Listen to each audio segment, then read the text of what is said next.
الحمدللہ العزیز الغفار والصلاة والسلام علی نبیہ المختار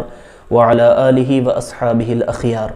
عزیزان محترم، ابھی چند روز قبل جو وسیم رضوی دجال کذاب نے 26 آیات قرآنیہ کے متعلق یہ اپنا بے بنیاد دعویٰ پیش کیا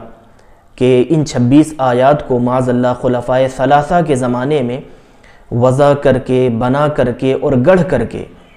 قرآن مجید میں شامل کر دیا گیا اور اسے قرآن مجید کا حصہ بنا دیا گیا، اس کا یہ دعویٰ کس حد تک بے بنیاد ہے اور کس قدر باطل ہے، یہ ہم خود قرآن مجید کی روشنی میں جاننے اور سمجھنے کی کوشش کریں گے۔ یہ سورۃ الاسراء کی آیت نمبر 88 ہے، جس میں اللہ جل مجدہ الکریم نے ارشاد فرمایا، قل، اے محبوب صلی اللہ تعالیٰ علیہ وسلم آپ ارشاد فرما دیں کہ اگر تمام جن و انس جمع ہو جائیں، متفق ہو جائیں، متحد ہو جائیں، لَإِنِ اجْتَمَعَتِ الْإِنسُ وَالْجِنُّ عَلَىٰ أَن يَأْتُوا بِمِثْلِ هَذَا الْقُرْآنِ، وہ متفق ہو کر کے، متحد ہو کر کے قرآن مجید جیسا کوئی دوسرا کلام لانا چاہیں اور قرآن جیسا کوئی دوسرا کلام وضع کرنا چاہیں، بنانا چاہیں، لا یأتون بمثلہ ولو کان بعضهم لبعض ظہیرا، وہ سب مل کر کے بھی، متفق ہو کر کے بھی، متحد ہو کر کے بھی اور ایک دوسرے کی مدد کر کے بھی قرآن مجید کی طرح کوئی دوسرا کلام نہیں لا سکتے، نہیں بنا سکتے۔ یہ ہے اس کے دعوے کے باطل ہونے کی دلیل۔ قرآن مجید تو یہ کہہ رہا ہے کہ جن و انس مل کر کے بھی کلام الہی جیسا کلام نہیں بنا سکتے، نہیں لا سکتے، اور اس کا دعویٰ یہ ہے کہ 26 آیات قرآن کی آیتوں کی طرح بنائی بھی گئیں، وضع کی گئیں اور وضع کرنے کے بعد قرآن میں داخل بھی کر دی گئیں، شامل بھی کر دی گئیں۔ کہ اللہ کے کلام کی طرح کلام بنایا ہی نہیں جا سکتا، اللہ کہ کلام کی طرح کلام کیا ہی نہیں جا سکتا، اور تمام جن و انس مل کر کے بھی یہ کام نہیں کر سکتے۔ جو منکرین قرآن تھے حضور پاک علیہ السلام کے زمانے میں، جو نہیں مانتے تھے کہ یہ اللہ کا کلام ہے، اللہ رب العزت نے ان سے یہی بات کی اور ان کے لیے چیلنج کیا، اور اللہ جل مجدہ الکریم نے یہ ارشاد فرمایا، یہ سورہ ہود کی آیت نمبر 13 ہے، ام یقولون افتراہ، اے محبوب صلی اللہ تعالیٰ علیہ وسلم اگر یہ دعویٰ کرتے ہیں کہ یہ کلام آپ نے خود سے بنا لیا ہے، یہ آپ کا بنایا ہوا کلام ہے، اگر یہ دعویٰ کرتے ہیں کہ یہ اللہ کا کلام نہیں ہے، جیسا دعویٰ وسیم رضوی دجال کذاب نے کیا۔ فرق یہ ہے کہ کفار جو حضور کے زمانے میں تھے وہ حضور کے لیے یہ دعویٰ کرتے تھے کہ یہ حضور پاک علیہ السلام نے کلام بنایا ہے، اور اس ہمارے زمانے کے دجال کذاب وسیم رضوی نے یہ دعویٰ خلفائے ثلاثہ کے لیے کر دیا ہے۔ تو اللہ جل مجدہ الکریم نے جو چیلنج اس وقت کے کفار کے لیے کیا تھا، وہی چیلنج اب اس دجال اور کذاب کے لیے ہے، اور اس جیسا عقیدہ اور باطل نظریہ رکھنے والوں کے لیے ہے۔ وہ چیلنج کیا ہے؟ اللہ جل مجدہ الکریم نے ارشاد فرمایا، ام یقولون افتراہ، اے محبوب صلی اللہ تعالیٰ علیہ وسلم جو یہ آپ پر الزام لگاتے ہیں کہ یہ کلام آپ نے بنا لیا ہے، ان تک میرا یہ پیغام پہنچائیں اور ان تمام منکرین قرآن کو میرا یہ چیلنج سنا دیں۔ وہ کیا ہے؟ قل فأتوا بعشر سور مثلہ، کہ اگر یہ کلام اللہ کا نہیں ہے بلکہ میرا ہے تو پھر تم بھی تو انسان ہو، تم بھی آؤ، جمع ہو جاؤ، متفق ہو جاؤ، متحد ہو جاؤ، اور مل جل کر کے 114 صورتیں ہیں قرآن مجید میں، تو 114 صورتیں نہیں، 10 صورتیں ہی قرآن جیسی بنا لاؤ۔ جب وسیم رضوی دجال کذاب کا دعویٰ یہ ہے کہ خلفائے ثلاثہ کے زمانے میں 26 آیتیں ایسی ہیں جو وضع کر کے، بنا کر کے اس میں داخل کر دی گئیں، تو وسیم رضوی دجال کذاب بھی کوشش کر لے بنانے کی، اگر یہ ممکن ہے۔ جب خلفائے ثلاثہ کے زمانے میں اس کا دعویٰ یہ ہے کہ انسانوں نے یہ کام کیا ہے اور کر دکھایا ہے، تو یہ دجال بھی کر کے دکھلائے۔ اور تمام منکرین قرآن اور دشمنان قرآن اور قرآن کا انکار کرنے والے دنیا بھر میں جتنے ہیں، اور اس کے جتنے سپورٹرز ہیں، اس کے عقیدے کی جتنے حمایت کرنے والے لوگ ہیں، وَادْعُوا مَنِ اسْتَطَعْتُم مِّن دُونِ اللَّهِ إِن كُنتُمْ صَادِقِينَ، لاؤ 10 صورتیں بنا کر کے، اگر تمہارے بس کی بات ہے، اگر تمہاری اوقات ہے، جس طرح سے تم نے زبان کھولی ہے خلفائے ثلاثہ کے خلاف کہ اس زمانے میں انسانوں نے، لوگوں نے یہ کام کر دکھایا تھا، تو اے وسیم رضوی دجال کذاب، تو بھی انسان ہے، تو بھی یہ کام کر کے دکھا اور پوری دنیا کو جمع کر لے۔ یہ تو ٹیکنالوجی کا دور ہے اور بڑا ترقی یافتہ زمانہ ہے، تو ان تمام لوگوں کو تو بھی جمع کر، بلا، اور بلا کر کے اگر یہ کام کیا جا سکتا ہے اور اگر ممکن ہے، کیونکہ قرآن کے حساب سے تو یہ کام نہیں ہو سکتا، ممکن ہی نہیں ہے کہ کلام الہی جیسا کوئی کلام بنایا جا سکے، اور ہمارے حساب سے یہ کام نہیں ہوا، نہ ہو سکتا ہے، لیکن اگر تمہارے حساب سے یہ کام ہو سکتا ہے تو پھر تم بھی ٹرائی کرو۔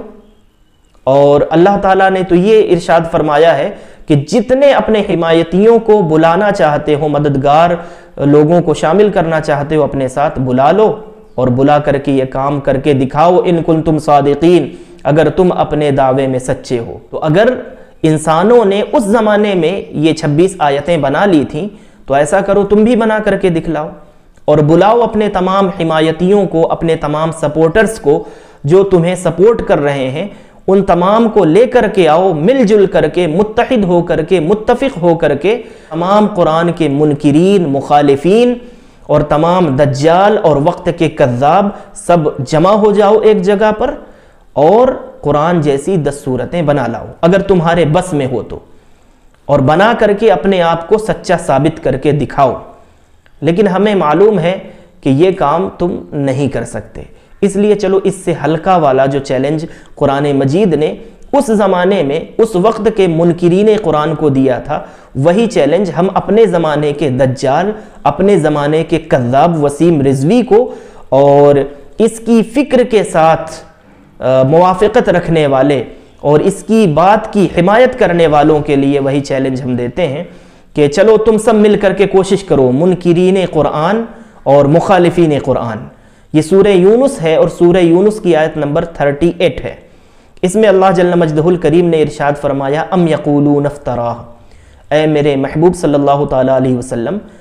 یہ لوگ یہ کہتے ہیں کہ یہ آپ کا کلام ہے، یعنی اللہ کا کلام نہیں ہے بلکہ نبی پاک علیہ السلام کا کلام، جو لوگ یہ کہتے ہیں کہ یہ آپ کا کلام ہے، تو آپ ان تک میرا یہ پیغام پہنچائیں اور آپ انہیں یہ چیلنج سنا دیں میرا، قل، آپ یہ ان سے کہیں فَأْتُوا بِسُورَةٍ مِثْلِهِ، کہ اگر یہ میرا کلام ہے تو میں انسان ہوں، تم بھی انسان ہو، تو چلو تم بھی کوشش کرو اور ٹرائی کرو، اور ایسا کرو کہ قرآن مجید میں تو 114 سورتیں ہیں، تم ایسا کرو قُلْ فَأْتُوا بِسُورَةٍ مِثْلِهِ، قرآن مجید جیسی کوئی ایک ہی سورت بنا لاؤ، چلو چھوٹی سے چھوٹی سورت بنا دو، سورہ بقرہ جیسی کوئی سورت، سورہ آل عمران جیسی سورت، سورہ نساء جیسی، سورہ مائدہ جیسی، اس طرح کی بڑی سورتیں مت بناؤ، وہ تمہارے بس کی بات نہیں ہے، چلو تم سورہ کوثر جیسی کوئی سورت بناؤ، سورہ اخلاص جیسی کوئی سورت، سورہ فاتحہ جیسی کوئی سورت وضع کر کے دکھاؤ اگر تم اپنے دعوے میں سچے ہو۔ قُلْ فَأْتُوا بِسُورَةٍ مِثْلِهِ کا چیلنج ایکسپٹ کر لو۔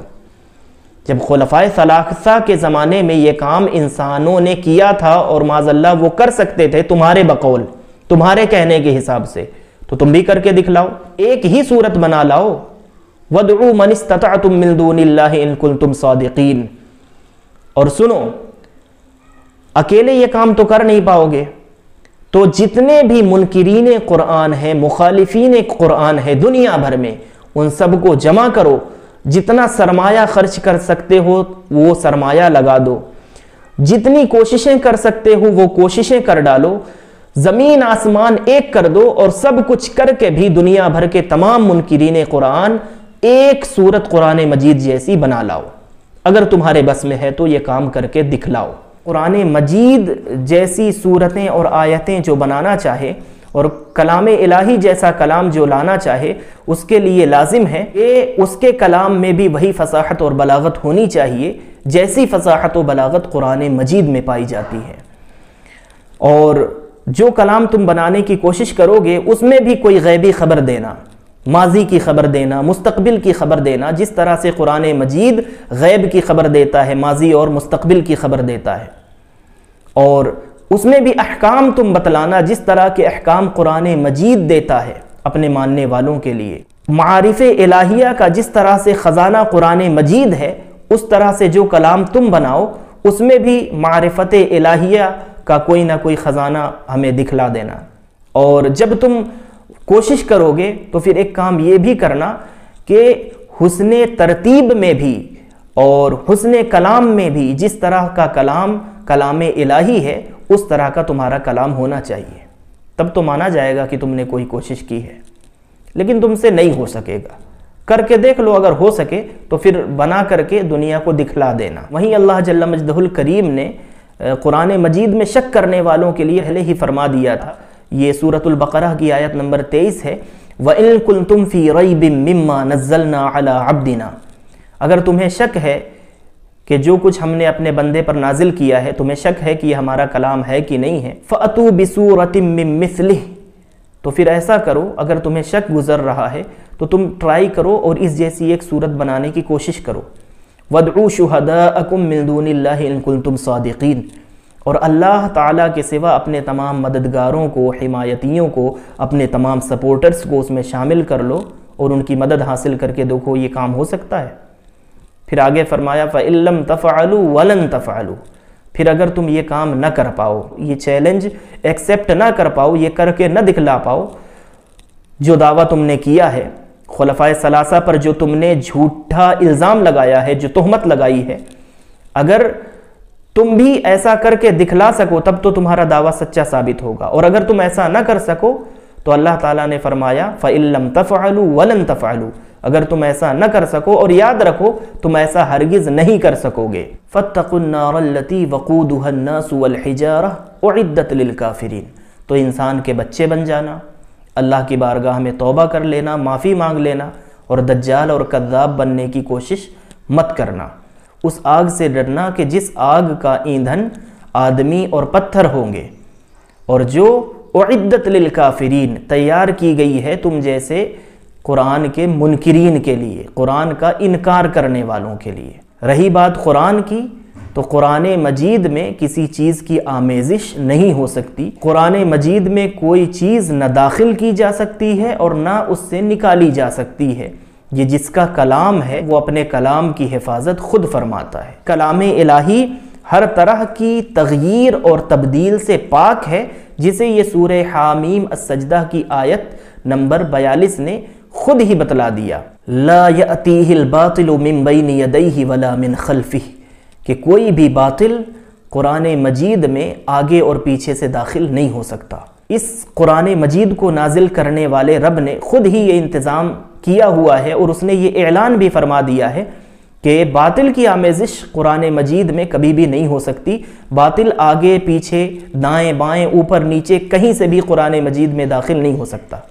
تو قرآن تو یہ دعویٰ کر رہا ہے، تو پھر 26 آیتیں وہ جس کا دعویٰ تم نے کیا ہے وہ کیسے داخل ہو سکتی ہیں؟ تمہارا دعویٰ ہی باطل ہے، باطل قرآن میں داخل ہو ہی نہیں سکتا۔ کیوں؟ تنزیل من حکیم حمید، اس لیے کہ یہ بڑی حکمت والے کا کلام ہے جس نے اسے نازل فرمایا ہے، جس کی حمد کی جاتی ہے، جس کی سراہنا کی جاتی ہے۔